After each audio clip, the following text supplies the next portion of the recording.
This webinar series is brought to you by the California Conference of Directors of Environmental Health and graciously sponsored by Decade Software Company. Thank you to Decade for their generous contributions of the webinar service, providing technical support during the presentation and for the webcam. Okay, let's move on to the next slide. We have Darryl behind the scenes controlling the slides. I'm Leslie Lindo. I'm the Director of Environmental Health here at Yolo County, and I'm the Chair of the CCDEH Information Technology and Data Management Committee. Today we welcome Darrell Booth, President of Decade Software Company, as our guest speaker. Darrell will be providing some really valuable information about the features and usability of handheld field tablets. If you're thinking about getting field tablets, this is the webinar to watch. And if you're looking to, replace yours, again, this is going to be very useful for you, so welcome. After the presentation, we'll have a question and answer period moderated by Jill Chaw from Decade Software Company. Behind the scenes, if you are having any technical difficulty, we have Vlad from Decade Software, and we'll be providing the 800 number for you a little bit later, so you can contact Vlad if you're having any problems. At the end of the presentation, I'll provide some information about getting continuing education units. Okay, move on. We have a few ground rules. We want to make sure that you've signed on correctly in case you are seeking continuing education units. First of all, when you signed on, you should have seen a window that looked like this. You should have put in your name and your email address. If there are multiple people on the call, please, you should have included all of your names separated by a comma. Next slide. And after that, you should have seen a window that looked like this. And this window allows you to either call in using your phone. You can choose I will call in, and then a number will be provided for you to call in with the access code and your attendee ID. The attendee ID is very, very important because that allows us to know that identify you as a caller for purposes of continuing education. So if you did not put in that information, we won't know who you are and you won't be able to get continuing education. So let's move on to the next slide. So just to verify that you did sign on correctly, you should have seen a window like this on your participants tab and seen your own name here. If you don't see your own name, if it says something like caller ID number 12 or something like that, then you did not put your information in correctly, and you should start over again and put your information in correctly if you're seeking continuing education units. So what you need to do is hang up, redial the number, and put in that information. So to find the information, you can go to the Meeting Information tab at the top of your screen. You can just move your mouse to the top of the screen, and there'll be a pull-down menu where you can click Meeting Information, and it has the call-in number, the access code, and the attendee ID for you to call back into the call. Okay. And if you're having any technical difficulty with this, Vlad is on the line waiting for you. You can give Vlad a call at 800-233-9847, extension 713. Okay, and now I'm very happy to introduce Darrell Booth from Decade Software Company. Go ahead, Darrell. Well, good morning, everybody. This is Darryl at Decade Software Company, and I'm so pleased to be here today and have an opportunity to share, really start a conversation about field tablets, tablet computing. I want to extend my thanks to the CCDEH IT Committee and Leslie for organizing this summit. Making it online, I think, was very smart in that it makes it accessible to so many other folks.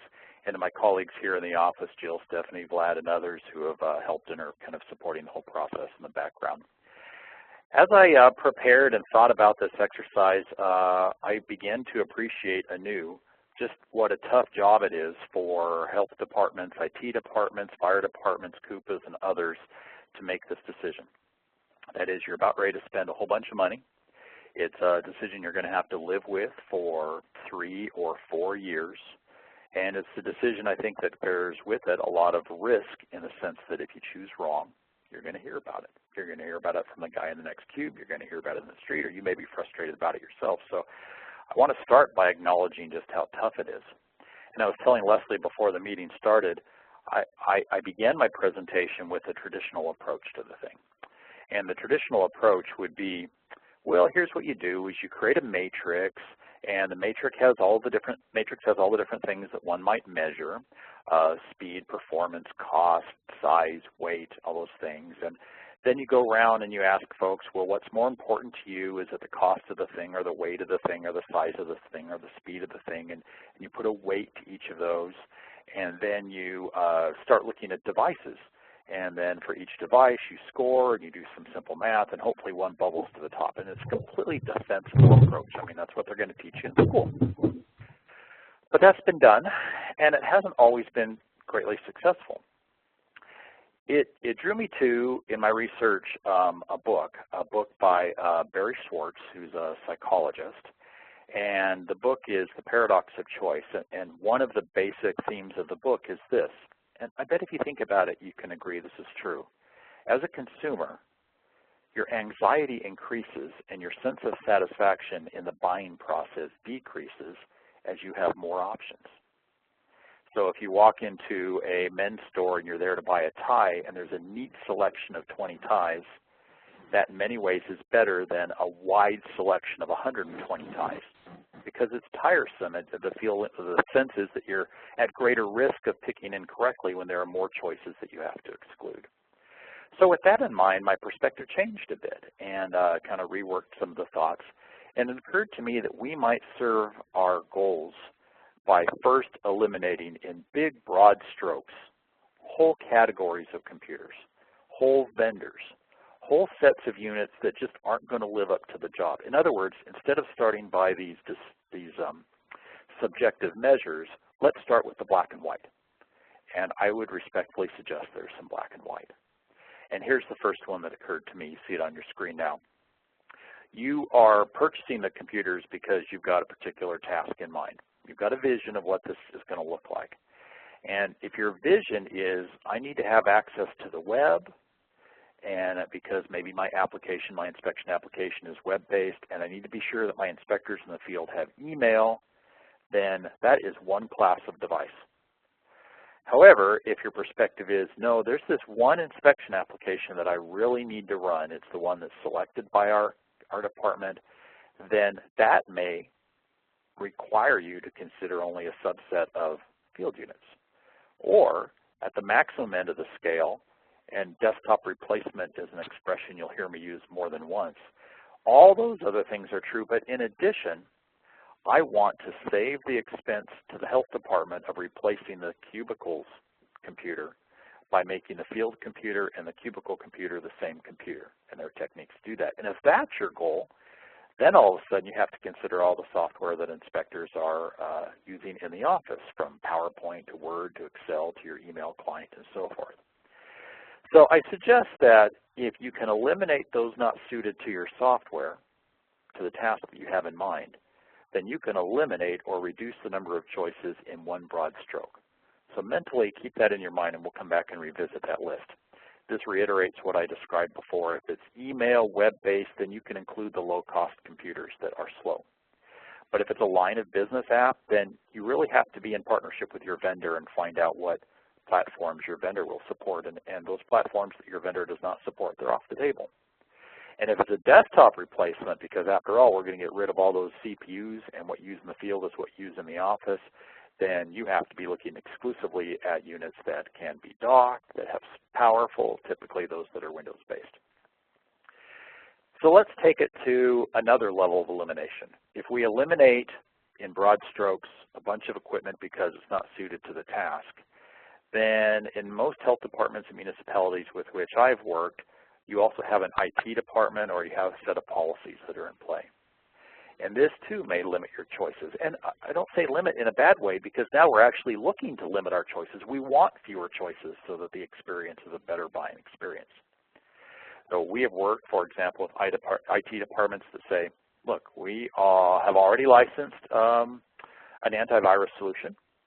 We have already licensed a solution to push out software to the various units to make them secure, to make them hit a HIPAA standard. We have staff that are trained, and they may come to you and say, this is it. This is all really we can support in the organization. And there's that broad stroke of the brush again. Or they may come to you, as Leslie and I were just chatting about, and say, we have a vendor relationship with Dell. The county's already worked it out. We have a special website where we see all the prices. Dell has a pretty broad collection of products. You have to select Dell. There again, limits are set. And then finally, budget. That's a reality we all face. So if your budget's just figure out that you can really only spend a couple $1,000s per unit, then that's going to put you in a particular class as well, or any number along that scale. And hopefully this is not controversial. This part I think we can agree on. But what might be different is starting by eliminating, not focusing on what it is we want. There's a third factor for elimination, and those have to deal with the environment where the units will be used. I was yesterday meeting with a customer, large health department, and they're about ready to buy 110 units. And the IT folks had brought in samples of the units they recommended, and they actually recommended 2 units, which had not occurred to me before. They brought in a very rugged unit that actually could be dropped from 6 feet down to a hard surface, actually could be sprayed with water, and they said, this is what we recommend for the folks that are outside. These are the solid waste folks, these are the guys doing the pools, spas, septic systems, and so forth. And then they brought in the second unit, and they said, this is the unit we recommend for folks that are working inside. They're doing retail food inspections, so forth and so on. So between those 2 units, what they were really saying to me and what I would present to you is operating temperature, ruggedness, weight, size, all have to be appropriate to the task. And what I thought was, well, thinking out of the box, frankly, on their part was that you don't have to buy all of the same thing. We can choose based on the job what device is right. Now, it doesn't make sense to buy 20 computers for 20 different people because there are 20 different preferences, but it might make sense, drawing along the lines I just described, to have different weight, temperature, and ruggedness criteria. And this, too, I don't think is too controversial. When we're done cutting these nice, big swaths through the landscape, we should be able to result in something that's the equivalent of a statement of use. A statement of use is going to help the IT department or whoever it is who is helping you with procurement, folks that don't do your job on a day-to-day basis, understand what it is that you're willing to consider. Or, give them some boundaries too, because they also will benefit from limited choice. For example, if we go to our first step where we thought about the task in place, that might result in a statement that says, we want a desktop replacement. The director might say this, for example. Well, that one sentence makes a nice opening salvo. Then next you might say, and we're not fans of Windows 8. We think it needs to be Windows 7. We know the county already has a relationship with Dell, and we've looked at the thing and our budget is $3,000 per unit. This written out becomes the second paragraph. With the third paragraph, taking into account those last bit of measures, say we're looking for something that's under 4 pounds, that is certified to operate in temperatures up to 110 degrees Fahrenheit, and is pretty rugged. And we'll talk more about ruggedness pretty soon, because it turns out ruggedness becomes a major component of the cost of the unit. As soon as you cross over to that sense that the system has to be rugged, and you can demonstrate that military standard by dropping the unit from 6 feet onto a cement surface and expect the thing to live, then you're paying a premium for that, and the premium will weigh heavily on those other matters. As we move after eliminating big blocks, I want to present to you now what might be pretty obvious, but it's worth saying, because even if there are 2 or 3 people on the line who don't think along these lines, knowing this fact, knowing what I'm about to describe will help you. And this is just meant to visualize the fact that there's a relationship between many of the criteria you might apply to your purchase decision. And I selected 4 that I thought would be obvious. You might have 6, you might have 2, but you're going to know what they are.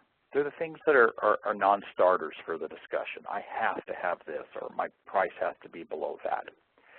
And that is that there is a relationship between each of these factors. In my example, there's a relationship between price, how much the thing is going to cost, performance, how quickly it will move from screen to screen, boot up, shut down, all those types of activities, its weight and its size, and how rugged it is. So if, for example, you went into this exercise that says price is the overriding factor, we cannot go above a certain value, and it turns out that value is not high end of the road, it's not even middle of the road, it might be somewhere below middle, and we just can't budge on that. It doesn't mean that there aren't pieces of equipment that will suit your needs. It simply means that those other measures have to take a bit of a backseat to price. So if the price is the matter and you're looking for a low-cost solution, then that probably won't be as rugged, as fast, or as light as the unit you might buy if the push was in the other direction. And I didn't put a slide for it, but it makes sense that if ruggedness was really the matter, and in my example of my meeting yesterday for that particular subset of inspectors, it had everything to do with whether or not I'm going to be able to drop this thing, whether it can survive a steam bath and all these other matters that come straight away to our minds. Well, as soon as that became the big bubble on this dialogue, guess what? The price went up. The price went up to over $4,000 per unit just because it had to be that rugged. And we'll come back and talk about ruggedness more. So now I was able to recover a little bit of my original notes and thoughts, because we can't have this conversation without talking about the things that appear on all the technical specs. And no matter what system we're considering, we're eventually going to come down to people asking us, well, is it Windows? Is it a fast processor? Does it have the right amount of memory? And all these things you see on the screen. Those become the currency by which we discuss our decision. So I found a great resource, and I'll give you a hyperlink at the end of the presentation. Wikipedia saves the day again, because the good folks who maintain these Wikipedia pages have created in one place these specs all lined up neatly. And as I said, I'll give you that link there at the end. And that does, when it comes down to these final matters, give you a nice convenient place so you don't have to dig down into the minutia of the Fujitsu side and then the Microsoft side and then the Samsung side. They're all listed side by side and hopefully pretty credible. But we'd measure each of these things, and we'll discuss in a moment how these impact the other matters. And then finally, there is a need for accessories. And this is a trap that we can fall into easily. We look at the original price of the thing and we think, oh, that's our budget. I can buy a Microsoft Surface Pro for $899. $899 times 10 inspectors, there's my number, that's my budget. If you fall into this trap, you'll find yourself either very dissatisfied or embarrassed, because there are components, just like when you buy a car and you get a trim package to go with it, that really make the device itself work best in your environment. And those accessories include things like a dock. And I hyperlinked to a picture of a dock because it occurred to me that some people on the line might not be familiar. Going back to the idea of a desktop replacement, we might in the field have a device that has a form factor like an iPad, screen only, or maybe a very lightweight keyboard. And it has in it, in the rectangle of that iPad form factor, the memory, the processor, the battery, the screen, and the core things of it. But when we return to the office and we want to work like an office worker, we want to be able to use touch type, we want to be able to use peripherals perhaps, we certainly want to join our local area network, and the way in which that's done most consistently is by what they call a dock or a docking station. There are docking stations like this one that goes with the Lenovo Helix that are dedicated to the hardware. If you take a look at this part of the picture right here, it's a little bit difficult to see, but there's a proprietary connector right there that will only fit that one device. In other words, this dock is made for that device. On the plus side, it means it can be very closely integrated. You dock in right away, it knows it's docked, it changes the screen orientation, and it begins acting like a real computer. And most folks will also attach a larger monitor, so you can have a large monitor. Then there are docking stations that are generic. A generic docking station uses the USB port that's on almost every computer now, and through the USB port, it itself expands and gives you a port for a traditional keyboard, which is probably like the keyboard you have on your CPU at your desk right now, a traditional mouse or a wireless mouse, and a connector for a monitor. And all those things can all be connected. You actually might shut your device or kind of put it in the background because now you have your your monitor, you have your mouse, and you have your keyboard all right there, and it just acts and behaves like a regular computer. In fact, the Windows computers that I'll be showing you here in a minute, they are faster, much faster actually, than the computer I have here on my desk. So we carry these things around in our briefcase and we think, oh, this is my little, this is the computer I use when I'm in the airport, or this is the computer I use when I'm in the field doing an inspection. But nowadays, that actually is probably much faster, more powerful than the computer you have on your desktop, and that's just amazing to me to realize. So a keyboard, a mouse, pointer, a pen, printer, all these matters are going to have to come to surface. And quick tip, this might be on the quiz if you're seeking continuing education units. As a rule of thumb, it's going to be almost double the price of the computer when you factor in the accessories. So if you're looking at a $1,000 computer and you're not going overboard on any of these, but you want a nice solid case and you want a screen protector and you want to be able to dock it, then probably by the time you're done buying those things, it'll be closer to $2,000, up to 100% of the original cost of the computer should probably be allocated, at least initially, for the accessories that make the unit really work and sing. And a second battery is one of those that, depending on the device, could be a saver. I mean, it could be the difference between you finishing a day at work and having to return to the office in order to charge.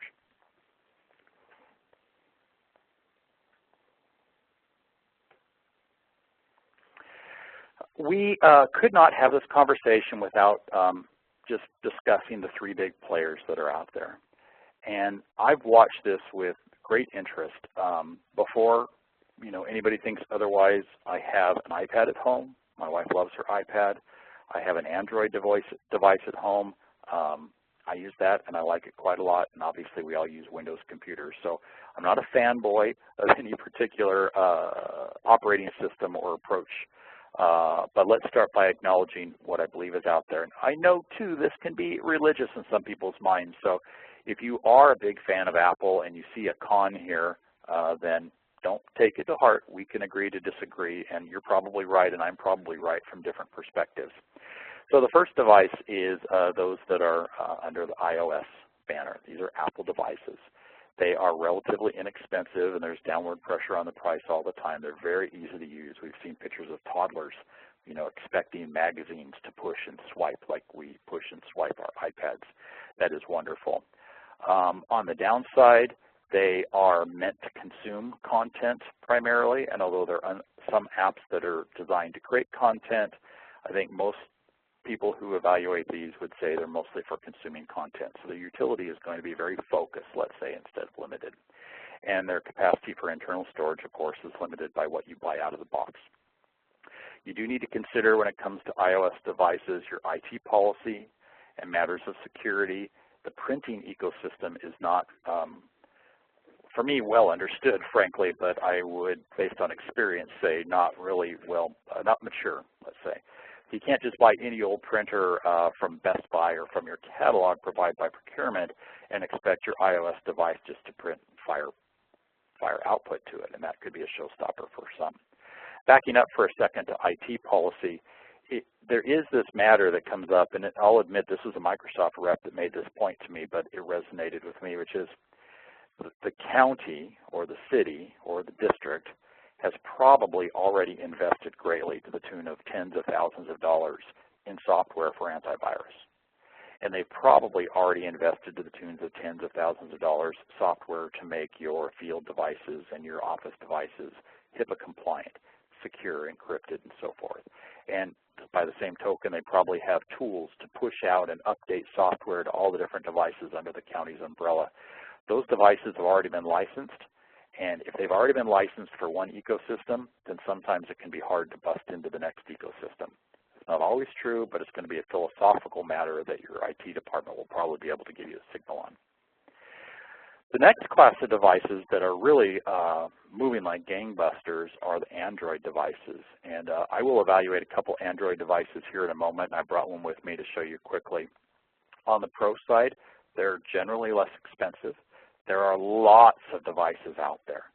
So every manufacturer, because the barrier to entry is pretty low, is applying Android to versions of their hardware. So it gives us a lot of choices, which we have to acknowledge isn't always a good thing.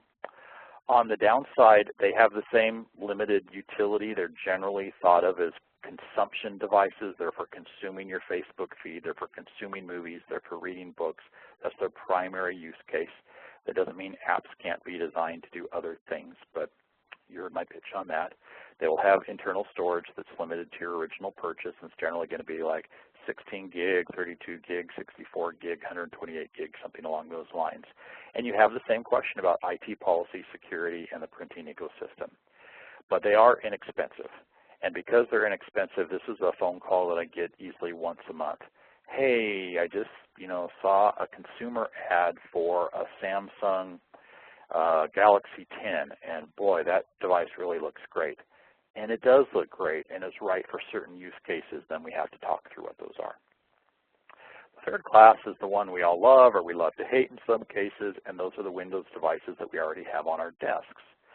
Windows and Microsoft have been working hard to bust into this mobile space, and Windows 8 is the latest effort in that way, in the fact that you can swipe it, pinch and zoom and twist and these other things. So they recognize that these other devices are getting a lot of attention.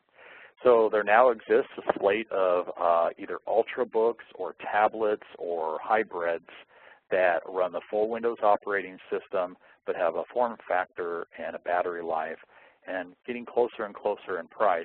My VP of Dev here, who tracks these things carefully, was mentioning to me in travel yesterday that Intel is about ready to release this new chipset, and it's going to make the difference for Microsoft as Microsoft attempts to compete with these other devices. I hadn't heard of it, so I asked for more, and he said, oh no, Intel, what they've done is they've come up with a chipset that is as fast as Windows needs to be, but uses very little power. He said that's the device that's going to get these Windows boxes more to like 8, 9, and 10 hours of battery life. So that was interesting to me. I didn't know about that. But anything in this space, we're getting a lot of churn. There's a lot of new stuff being shown all the time. You have to acknowledge that what is the right choice today, 30 days. Something a little time is 30 days later, you might find that, well, no, that's not the right choice I would make now. And what I would advise you guard against is that sense of being frozen where I'm not going to buy today because I'm afraid 30 days from now something will come out that makes my purchase today look kind of stupid. Not that you can't keep your finger to the wind and know what's going on, but you definitely don't want to get frozen because there will never be a time when it stops. It's just going to keep churning and churning and churning. But anyway, back to the slide. So we're looking at the new class of Windows devices. Most of them are Windows 8. On the plus side, most of us are familiar with the file save and F1 for help and those kinds of things. Our existing software will run on them. There are many devices now to select from, and this is the class of device that, at least in my view, is the best candidate for a desktop replacement. I know some folks have tried to make the case with me that an iPad could be their desktop replacement, and it's true, I guess, depending on your job, if you're just checking email and maybe looking at documents.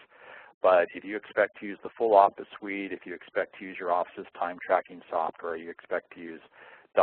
fill in the blank, if it's not a browser-based type thing where you open an Internet Explorer, but it's actually something that's installed on your computer, then you really need to validate whether it will run in these other devices. So I think of these Windows devices really as being the best candidates for a potential desktop replacement. Their prices aren't quite as attractive as the iOS and Android devices, so I put that as a con. The price is a little bit higher. And when you take a look at it, I want you to consider, if you're buying a Windows 8 device, whether your application will run as what they call a modern app or a traditional desktop app. And if you haven't played with these devices or been exposed to them, or even Windows 8 in general, allow me to explain that all your old software, the software used now in Windows 7 or before, will likely run just fine in Windows 8. But it won't have this look and feel, or what they originally called the Metro look and feel, and they later rebranded as a modern look and feel, or the modern user interface, modern UI for short. This modern UI where the application takes over the whole screen and it has moving tiles and you can swipe left and right and you pinch to zoom and all those kinds of things. Those are all in the underlying DNA of a modern UI app. And your vendors who have been writing traditional Windows apps and might have to for a while longer because Windows 7 still has a very big adoption rate across the enterprise, those apps will run, but they won't necessarily have this look and feel. only certain apps designed and written to this spec with certain technology that makes it so have this look and feel so that it looks like what you're seeing here on the screen. So I'll just reiterate my point that when you're looking at a Windows 8 device, consider that, you know, in the showroom floor, they're flipping through and they're tapping on weather and map and news and all these cool things. If you take that home and you go to run Office, it'll still be Office the way that you've seen Office before. So against my better judgment, I decided to take a cut at 2 devices in the iOS and the Android space, and then take a look at 3 devices in the Windows replacement space. And this is painful to look at, I know, because now you're looking at specs, and specs are just going to zonk you out. But it's only by the specs, and your eye will pick up on the things that are most important to you, I hope. But it's only through the specs now, after we've eliminated everything else, where we can really focus on what is going to be the right choice. And now I think you're down to nuanced decisions. So let's take a look at this screen. I've got the iPad 2 on the left, and I've got the iPad mini on the right. So let's say those are your 2 choices. You've eliminated all the others. You're down to an iOS device. iOS really only has 2 devices you can consider. Well, I'm eliminating phones for the moment. The 2 tablet-type devices you can consider. You take a look at this, and, well, who's going to blame you for picking the iPad 2 versus the iPad mini? Because they're essentially the same. There's a weight difference. There's a price difference. But pretty much every other aspect of it is the same. And that's where we get, or where we hope to get, once we've eliminated everything that we can eliminate. And we leave ourselves with credible manufacturers, we leave ourselves with only those devices that are going to hit our must-haves. Then you get a small set. Maybe it's 5 or fewer. And honestly, guys, if you pick one of those 5 and you've done your homework up to that point, any one of those 5 will be a satisfactory choice, given everything you had to choose from. It's not that 1 is going to be significantly better than 2 or 2 significantly better than 3, because you've done all that already with your wide cuts. So that's why I took this approach, and that's what I would advocate for you when you consider these devices. So the iPad 2 has a different form factor. I promised to show folks what these things look like. I didn't bring in my iPad. No, I didn't. But everybody knows what they look like because we all have one at home, right? They're great consumer devices. Love my iPad. Been through 2 of them already. So this is the iPad 2, and if you look at the iPad mini, I think I tried to show it being held, so you have the smaller form factor. Both very interesting, very great devices. And that's iOS, and I think mostly we know what that is. Android devices seem more mysterious. I mean, they come on our phones in some cases, and we didn't set out to buy a phone with Android. We set out to buy a phone that was the right price and had, you know, the look and feel I wanted, and does it text? Yes. Does it email? Yes. Can I pull up stuff on the web? Can I play music? And can I run my running app? That becomes your criteria, and if it happens to be an Android phone, then you've got Android, but you didn't set out to get it. Well, when you set out to look at Android, there are some surprising things. There were for me.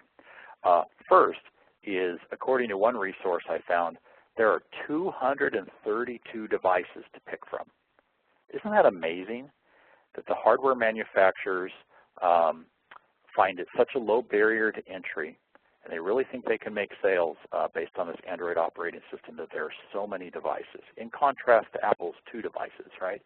Just, it blows your mind. And these devices run the gamut. I happened to buy recently, and I brought in to show you, if you can see on your screen, a Google Nexus 7, which is made by ASUS. And I'm going to go ahead and log in here and show you on the screen the form factor. It's almost like a big phone. In fact, the few folks I've shown it to who weren't familiar with this device said, "Is that your phone?" And it's almost laughable how big it is. It barely could fit in my pocket as a phone. But, you know, it actually, I guess, is closer to a phone in some ways than a traditional laptop. So this is the Google Nexus 7. I bought it because the price was right. As you can see, they're around $200. And because Google uses certain devices, they release certain devices in the Nexus line that are advertised to be the pure Google or the pure Android experience. The other devices, it's tempting for the manufacturers to add a lot of extra stuff. Bloatware, some people call it. You know, it's the thing that makes their, you know, AT&T bill visible, or it makes their Verizon data usage visible, or they think the manufacturers can do a better music player. Well, they tend to load these up on their devices, but this particular device is just kind of plain Jane out of the box, and it's meant to show off what Android really can do. As an inspection device, intriguing, very interesting. I definitely could hold it in one hand. Now, it's not rugged at all, and yes, I'm sure there are cases that would make it more rugged, but there's something funny about the rugged discussion. When the price starts to get pretty low, then all of a sudden you don't worry so much about rugged because it becomes closer to disposable. And I would never suggest, oh, don't take great care with these devices. They don't belong to you in a lot of cases. But after all, losing a $200 device is a lot different than losing or destroying a $4,000 device. So you can take that into account when you have that discussion internally about just how rugged we want to be. There's a point of diminishing returns where it's so rugged that it's so expensive that, yeah, you keep it and it's fine. It doesn't break down. It never is hurt ever. It can't be, but you can't stand it because it's so heavy and the cost is so high you have to use it for 8 years, well past its useful life. The next device in the Android space I looked at was the Samsung Galaxy 10. This is one of their flagship products, and I tried to, again, find a picture on the web that had somebody's hands to put it in context, much closer to an iPad in its size. So it might not be a one-handed operation unless you had a case with a sleeve on the back so that you could grip it with one hand, but definitely is larger and it's easier for folks to see if you have a hard time reading that small text. It too has a pretty attractive price point, but here too, if you're running your main apps through the browser, this may be an option for you. If your vendor has provided an Android app, this certainly is an option for you. But if your vendor doesn't have a web app or you don't like it, or your vendor doesn't have an Android app at all, then the option really has to be eliminated. It's not an option for you. Then finally, the third class, and the class that I've been focusing on a lot, I realize, are these Windows devices, and they use the name tablet. Ultra Notebook is another one that's coming into attention right now, and I picked 3 that really have our interest. One is the Surface Pro, and I also have a Surface Pro. This has become my regular traveling computer. And referring now to your video screen, and by the way, if you're not seeing your video screen, you might be able to grab it from the toolbar up at the top and choose to show something more there. I'm not sure what the trick is, but I'll also bring it up here on the screen. The Surface Pro is the one that was advertised heavily through the World Series and the Super Bowl. It has a form factor that is a slate, in which case it uses touch, pinch, zoom, and so forth, but it also comes with a stylus, as you see on the screen. And the stylus is fine when you get more precise type pointing that is needed. The stylus is also great when you hand it to an operator for a signature. It feels a little bit silly to sign your name with the fat of your finger. We're all still pretty much conditioned to use a pen. So to hand the device with a stylus to an operator and say sign here feels more normal in my experience if you're looking for a signature. It's an instant on, you push the device and it comes right up just like the iPad does. But as I mentioned before, this is a desktop replacement. This is more powerful than my desktop that I use right now. For $100 extra bucks, you can get a little keyboard. The keyboard snaps with a magnetic kind of click, if you heard that, which I think is very innovative. I like that a lot. By the way, the stylus also clips using a magnetic connector here on the side, so it doesn't have to be stuffed into anything. We just kind of get it close enough and it snaps in. And there are docking stations and there are cases that will expand and make this a pretty good candidate for tablet computing. Oh, beg your pardon. Let's try the other one in presentation mode. Its price is right. They just dropped the price $100 bucks. There is, I will warn you, an RT version.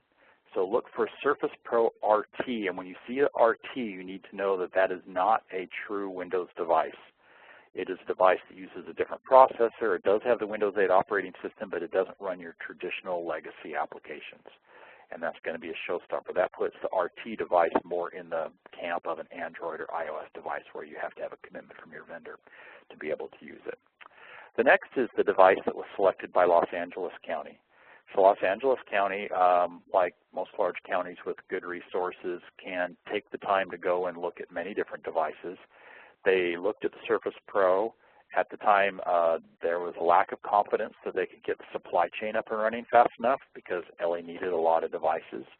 There was also a concern, as I recall, that it only had one USB port, and they wanted to have more than one USB port when they returned to the office. So these were decisions that were taken into account. And finally, LA County selected this, the Fujitsu Stylistic Q702. It is similar to the Surface Pro in that the main computer is actually in the slate part. When you take the slate off the keyboard, it's a standalone computer fully powered. But it also comes with, as you can see, a very lightweight, still portable keyboard. And as a touch typist, I'm still a fan of a keyboard. I know we've all been talking to Siri now for a while, and Google has a means to talk and transcribe. We've all used on-screen handwriting recognition, and we've all used the touch screens. For me, and maybe I'm in the older camp now as new folks enter the marketplace, but for me, nothing beats a touch keyboard. I can just type quickly on it. So I'm definitely in favor of anything that makes your work go more quickly. And you, in my opinion, if you know how to type, can type out your notes much more quickly that way. The third device is the device that we bought here for our sales manager, and he needs to be able to showcase the latest equipment. This, I think, was also considered by LA County, and it's got similar types of specs. It's got the same processor. It's got a similar type of capacity, but it's the Lenovo Helix, and we picked it because we wanted a third choice in there. It, too, has a removable slate, and the slate is the full computer, battery power, and everything will last for a full day. But what was interesting to us about this one is that when you dock it, then there's a second battery that's inside and underneath the keyboard. So if you find the need, oh, I'm almost out of juice, then you can just drop it in the dock, even if you're in the field, and expect the thing to work longer than it would have otherwise. So there's a battery in the main handheld part, but then there's also a battery underneath. So I could see this used in a convention where you maybe go through the checklist while you're holding the slate portion, and then you ask to sit down maybe in the dining area, you drop it into a dock, and you add more extensive notes for consideration. I know everybody's approach to conducting inspections in the field might be a little bit different. But now we're starting to get on the higher end of the pricing. These are priced more like a traditional PC, in this case over $1,000 and up to $1,800 for the high end, all the bells and whistles. But still pretty light. All these devices are under 2 pounds, which is nice, compared to the super ruggedized devices, and the one that was shown yesterday was 4.8 pounds. So it's a pretty big difference when you come to taking rugged into account. I was tempted to come up with a final slide that says, this is the perfect device, go buy this one, click here to buy. But the fact is, that would be foolhardy. There's no one device that's going to be perfect for everybody. Taking into account everything we've covered in the past 45 minutes, you surely can appreciate that we have to look in our own environment and see what temperature we have to operate, what our IT department is willing to support, what our price sensitivity is, and when those things all factor out, it might not be the same device for everyone that's on the call today. And that's what makes this tough. That's what makes this a little bit scary. So to get past that final sense of dread that I might be picking the wrong thing, I would encourage you to consider, look to your neighboring agencies that you know are already doing field computing. It's great that we have LA County, Sacramento County, Kern County, and others who have already gone through the legwork of evaluating devices, because you can just borrow their research and you don't have to spend nearly as much time doing your own research and your own field studies. So use that. And Decade tries to consolidate that, but we're also a little gun-shy about it because our position on what computer to buy is, well, in our case, it has to be a Windows device. Beyond that, we can only just tell you what other jurisdictions have been doing, but since we don't actually conduct inspections, you really ought to talk to those folks that are closer to it, see what they like and they don't like about it. By the same token, even within your own county, city, or health district, you may have other workers and other job functions that are doing the same type of thing. Different software probably, but the police department, fire department, building and planning, the water department, they all now are taking on devices like this. So let's find out what they like. Let's see what's working well for them. If you're a large enough county, you can get with the distributors, and very often you can ask for a demo unit. They can arrange for a unit to be in your office for several weeks. Boy, that's the best. If you aren't big enough, you don't have that much clout, then sometimes it might make sense just to buy one unit, deal with the one unit, mitigate your risk by making your decision based on the performance of that one unit, and then make your final decision. But for all this and for all your discussion going all the way back, do make a point of keeping that line of communication open with whoever is making the software that you intend to use. I had this one final resource that was welcome as I started to prepare. I'll just click through so you can see.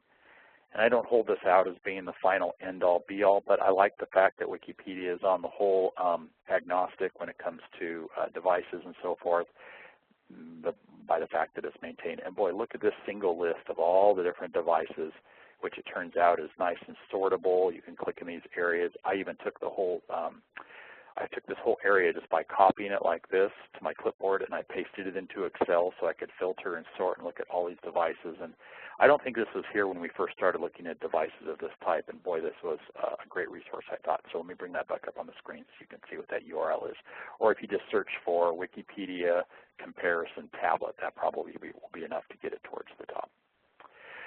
So now I'm at the point of my presentation where I've hopefully made points that resonate with you, that contributed a little bit to your knowledge and understanding of the landscape that's out there. We see that it's a tough job, so we definitely recognize that. I'm going to turn the meeting now back to Jill Shaw, who will handle the question and answer section. And please ask a few questions. Go ahead, Jill. Thank you, Darryl, for the great presentation. Okay, everybody, do be sensitive to everyone's schedule. We will do our best to answer as many questions as possible with the allocated time frame. If you do have a question, please raise your hand. It's a little button on the panel screen on the left side.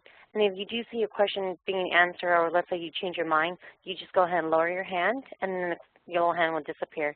So if you have any questions, please go ahead and raise your hand, and I will get to you.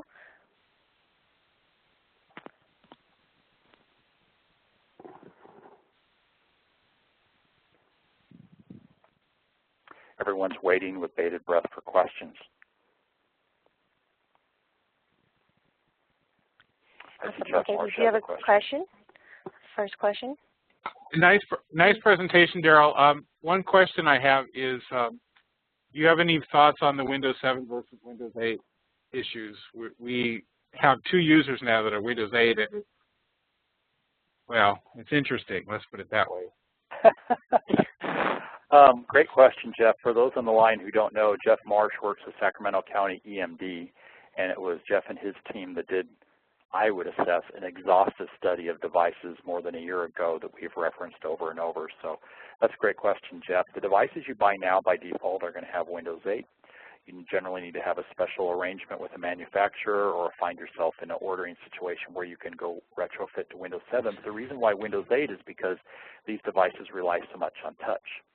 So Windows 7 in a touch environment is not going to be nearly as satisfactory as Windows 8 in a touch environment because they've augmented the operating system for touch. Now, I'll share with you anecdotally, our new devices here, including the Surface Pro, they're all Windows 8. So we took some time in a classroom to go through what Windows 8 really was and how to do it, and then those of us who work together in a team, we ask, upgrade all of our computers to Windows 8. Let's go in with, both feet.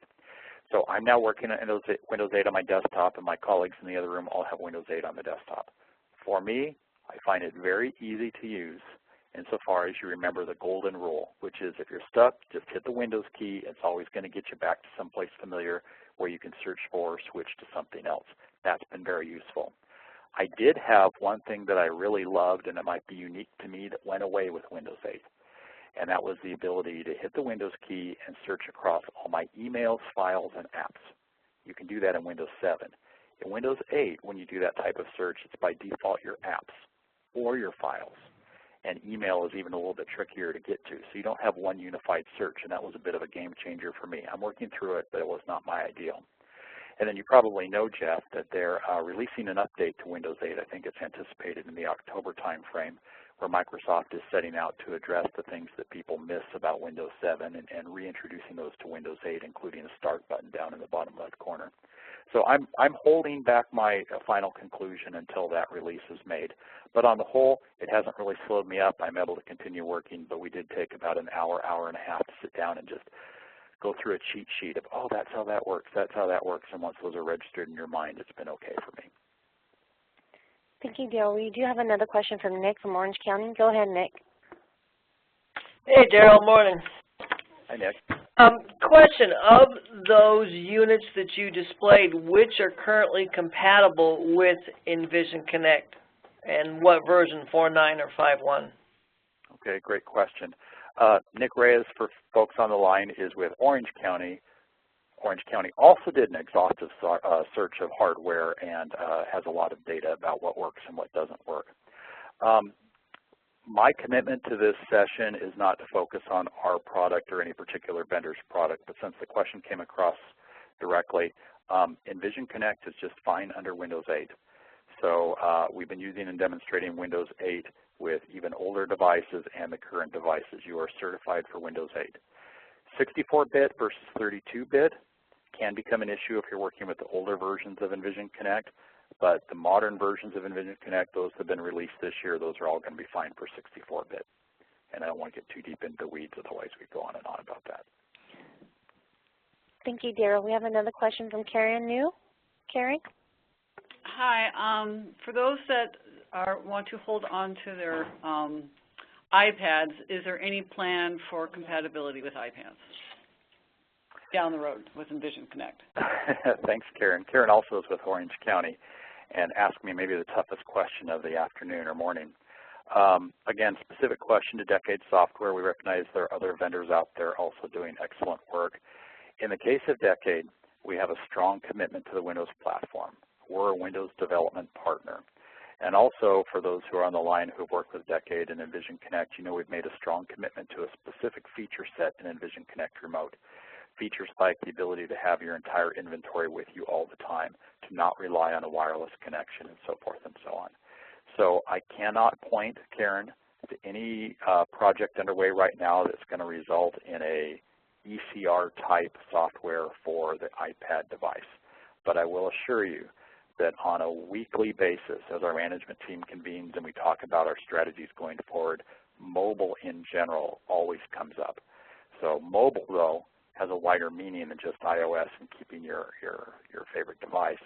Mobile might mean something that happens in a browser. Mobile might mean something that allows your portals to do something more interactive than you could before. We're taking all those types of things into account. Thank you, Darryl, for the questions and for the answers. And I thank everybody for the questions. We're going to go ahead and turn it to Leslie to end the CEUs. Okay, everybody, thank you for joining us today to receive continuing education units. You must fill out the survey found at CCDEH.com.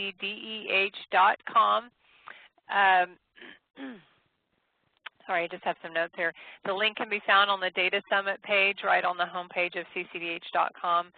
In addition to receive continuing education units, there's a fee of $15, which can be paid online, or you can mail a check using the form found on the Data Summit page. For questions about continuing education units, please contact Cheryl Baldwin at cheryl@ccdeh.com. Next slide, please. Okay, and your feedback is really important to us. The same survey that has the quiz also has a feedback form. The Data Summit, this is our second year, and we received great feedback last year. We're hoping to get more feedback this year to make this a valuable experience for everyone, so we really want to hear your feedback. So please fill out the survey form found on the Data Summit webpage at ccdeh.com. Next one.